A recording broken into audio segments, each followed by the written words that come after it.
নমস্কার, হিজিবিজির একটি নতুন মিনি ব্লগে আপনাদের সবাইকে স্বাগত।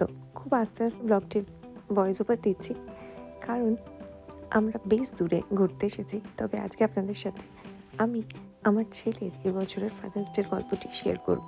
তার এক্সাইটমেন্টের কোনো শেষ ছিল না। নিজে হাতে কার্ড বানানো, সকালে কেক বেক করা, তারপর টিফিন বানাতে আমাকে হেল্প করা। মানে ও বাসায় নিজেই টিফিন বানিয়েছে। দেখুন মাইক্রোওভেনের সামনে দাঁড়িয়ে কেমন হাঁ করে কেকটা বেক হওয়া দেখছে।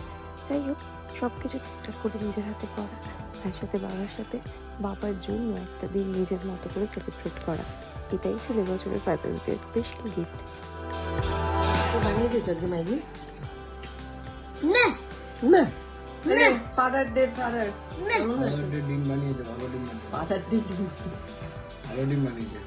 ডিম না ম্যাগিও দিয়ে দিয়েছে জল এতে তাহলে আমি বানিয়ে বাবা ডাক্তার বাহ বাহ মাথার একটা মাত্রা কাট বড় দেখে ওই আকারে বা খুব সহজ বাবা। পদ্ধতিতে মাইক্রোওভেনে জাস্ট কয়েকটা আমি? মিনিটের মধ্যেই আমরা এই কেকটি বানিয়েছিলাম। যেহেতু মাইক্রোওভেনে বানিয়েছি তাই বেসটি খুব পাতলা বানানো হয়েছিল। তারপর ওটার মধ্যে একটু কেরামতি করে বাবাও লিখলাম। তবে এই বাবা কেকটির কিন্তু একটি বয়াকার চিনু, একটি বয়াকার বাবার, আর মাত্রা আর ওই লাভ সাইনটি ছিল আমার ভাগে। তাই প্রথমেই ওই দুটোকে আলাদা করে তারপর কেক কেটেছে।